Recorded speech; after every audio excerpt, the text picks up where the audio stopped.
I'd usually start this kind of video by greeting the audience, but I'm just gonna cut right to the chase here because it's April already!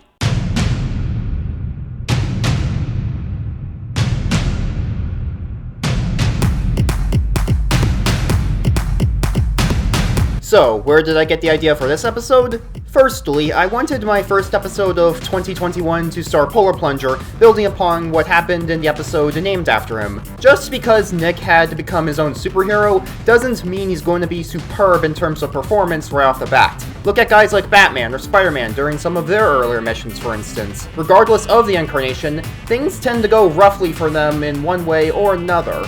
And I wanted to show Polarberry Plunderer going through a similar phase of his superhero career. This is why I originally had him stop helping Wacky and Zengaz out of frustration before returning to assist them in defeating the Yeti. It's to provide the necessary character development in order to prevent Nick's character from feeling stale, as well as providing more relatability. The second main reason behind this episode was to add some more lore and elements of the online game to my series. In this case, I chose to introduce the Yetis and Polar Berries from, well, Polarberry Jam, due to the wintry theme of that game, and I wasn't going to blow an opportunity to film in the snow.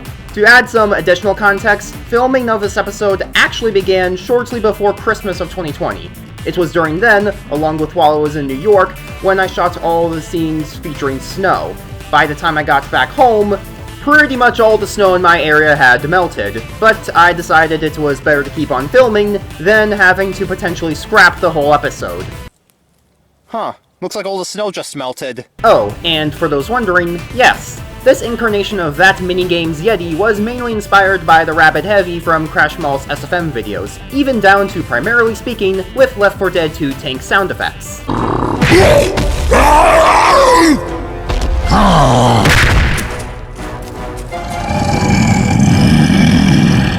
Finally, the drone footage used in this was taken with the Roku F11. The camera on it wasn't as good as I hoped it'd be, but that wasn't going to stop me from attempting some more experimental shots.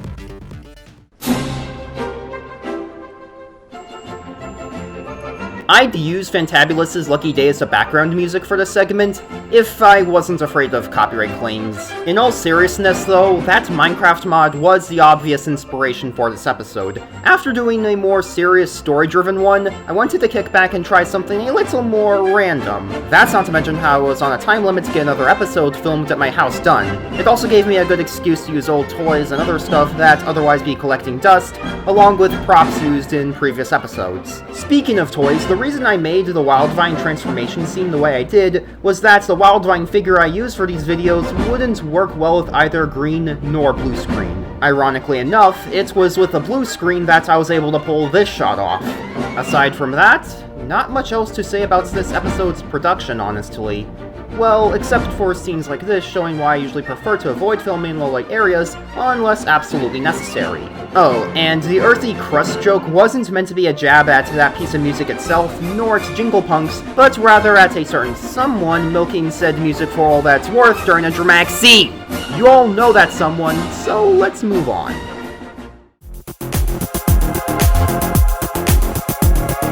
Yeah, you all thought how the Grinch epically failed would just be a joke episode of sorts. Well, this one proves y'all wrong. Anyway, one of the inspirations for this episode was the Grinch's the Cat in the Hat. I mean, how else would the Grinch get his revenge than with his... You know what? I think I'll let him do the talking for me. This, sir, is my acoustical anti-audial bleeper, otherwise known as my vacuum sound sweeper. It sucks out of the air every noise, every sound, and gargles the sound waves for 50 miles round. The other reason for making this episode, as well as the next one, relates to my main issue with the Ben 10 episode, Ghost Freaked Out. While it's one of my favorite episodes of the whole series, if not franchise, even I won't deny the process of Ghost Freak going rogue felt a bit rushed. So, starting with 2020's Dream.mp4, I decided to make said process more or less a side arc of sorts. This side arc continued in The Invisible Criminal, and now here with this episode. That's all I'll say about the Ghost Freak aspect of this episode, though. I sewed a long blue glove in order to pull off better blue screen effects for the scene of gray matter inside the Grinch's machine. That was a mix of blue screen with Gmod. Speaking of Gmod, I was originally going to have the scene be entirely live action with a toy car simply being moved by my hand, but it never looked right to me, hence the hefty use of Gmod in said scene. And that's not to mention the shots showing Rex from inside his car. This scene, meanwhile, was planned out as a Gmod live-action hybrid from the start. Finally, yes, this part of the trippy dream sequence with Accelerate wasn't inspired by just a previously mentioned Dr. Seuss special, but also a certain meme featuring Wario. You want fun? Wario show you fun.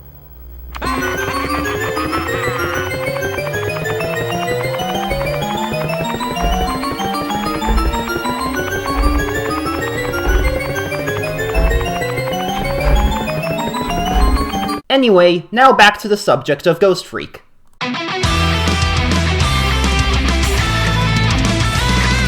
We now arrive at what most of Ghost Freak's appearances in this series have built up to, so it's unsurprising I had this episode follow roughly the same story beats as Ghost Freaked Out. There were, of course, way more inspirations for this episode than just that, though. Starting with the first fight scene, Shrek yelling about him going to break Rex's face actually came from a Death Battle episode, even though I stopped watching that series years ago.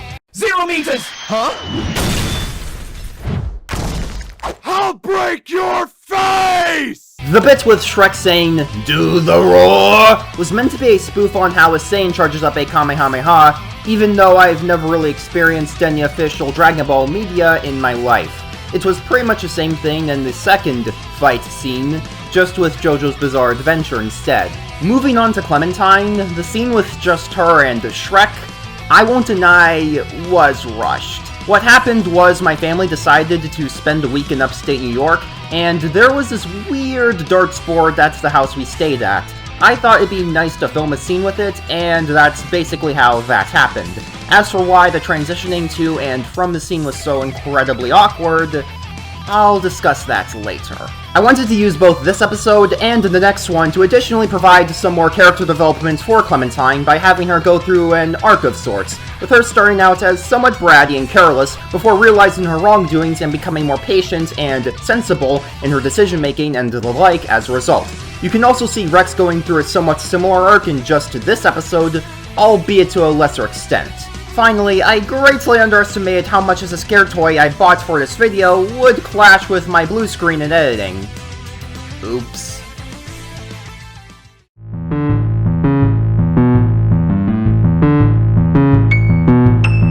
Yes, this episode is obviously meant to spoof not just Diary of Wimpy Kid's style of storytelling, but specifically those LOBs, looks like the books, which were what got me back into Diary of Wimpy Kid after nearly a decade. The last book in the series I read when I was still a kid was Long Haul, and I simply thought the series stopped after that, before learning about LOBs and other Wimpy Kid fanfiction. Speaking of, the LOBs you'd find on the R-Loaded Diaper subreddit weren't the only inspiration for this, but also two Wimpy Kid fan works that I like to call the Top Ranky Duology. Made by Top Ranky, who has since retired from making Wimpy Kid content, both are very well done, and actually feel more like the first 8 books than any of the main series titles Jeff Kinney himself has put out in recent years. Which is pretty sad now that I think about it. There was more I wanted to do in this episode than just spoof the Wimpy Kid style, of course. As shown with the cancelled 2020 episode, Tuesday Tennis Extreme, there have been times where I tried to have an episode of this Plush series be a bad SML video done right. And that's partially the case here. To be more precise, I wanted to have parts of this episode's plot be akin to that of the school project. However, instead of one character being an insufferable ass who ruins things for everyone due to holding such a petty grudge, said character that would be an insufferable ass instead realizes the error of their ways before it's too late and makes things right. There was also some TF2 influences for this episode, and not just because of the Blue Pyro's appearance here. In addition, there was also the RPG fight, which, while mainly portrayed in the style of a classic Pokemon battle, is also loosely inspired by the RPG fights in ST Black ST's animations. Fun fact, ST Black ST's animations also inspired TRPG fights in Kin's Cash Craze and Awkward Troubles. A certain mod for TF2, Greek Fortress, was another influence from Valve's team-based shooter on this episode. Well, sort of. The Count Hevnich boss was the first time I ever heard the Count Cannoli theme from Wario, Master of Disguise, albeit 2 metallic remixes of it, and I felt it make for a badass piece of music in the fight scene. Oh, I should also mention that, due to the acoustics of my dorm bedroom, I had to record Nick's narration underneath a blanket to prevent constant echoes from leaking in, as is the case now. Hey look, another connection to Lazy Purple, even though he doesn't need the blanket when recording anymore. The last thing I'll discuss when it comes to this episode is how, as shown with the ending, I wanted to hint at Rex, Nick, Clementine, and Spikeplay eventually teaming up, along with a few other characters, to defeat an ultimate enemy of sorts. This actually brings me to some bad news. Y'all might not want to hear this, but I'm going to be ending Grant Scarborough's The Webkinz Show later this year. This choice of mine is for multiple reasons, the main one being how it's next to impossible for me to get episodes of this series out on a consistent basis, which actually leads me into my other reasons. With both college and working part-time during my breaks now, I've more often than not have had less time to make episodes, and it's not just because of having to find the long stretches of time available in my schedule to film. I also need plenty of time trying to fit a lot of things into the same continuity so there won't be clashing plot elements, which means making sure the scripts don't commit such a blunder, which means even more time is required, and so on. It also hasn't helped that I've had this series take place in real time while juggling with other projects, both personal and school-related, along with being away from home where many of my plushies and props are located. I love making plush videos, but I know if I want to do this, along with some other types of online video content for a living in the future, I'll need to get them out at a more consistent schedule. Now, that doesn't mean I plan on said schedule being 2 or 3 major videos a week, unlike a certain someone. That's completely unsustainable when it comes to maintaining a high quality of the videos themselves. Instead, I plan on utilizing a schedule of perhaps 2 plush videos a month. Furthermore, I've come to realize that, with all of these new characters and the like, the series has been stretched too thin when combined with the demands of my adult life while trying to have it take place in real time.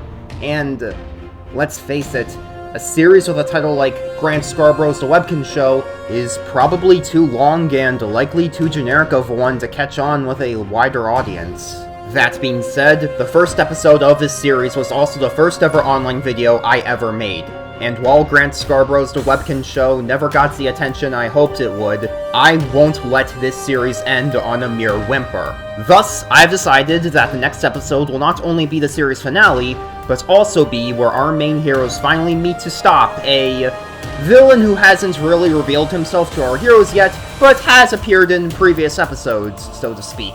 I can't exactly say when said final episode will be out, but I'm hoping to get it released by the end of this summer. Oh, and if it wasn't obvious, any plans for a feature-length movie related to this series are sadly cancelled. As I've already hinted at, once that series ends, I'll still be making plush videos, but not all of them will be of Webkinz. Additionally, they won't be part of a new series, at least initially, but in the form of semi-one-shots, where they might share the same characters from time to time, but certainly won't be closely linked, with it being a loose continuity at the absolute most. I've already done one of these earlier this year with Genie Fire, and once Grant Scarborough's Webkinz Show wraps up, you should expect my plush videos to go in the direction of that one. That's not to say I regret making Grant Scarborough's The Webkinz Show. It's been an overall fun experience making episodes for his plush series this past 6 to 7 years. My experience filming these Webkinz videos has taught me a lot about not just filmmaking, but writing, character development, setting the desired atmosphere in a story, and plenty more.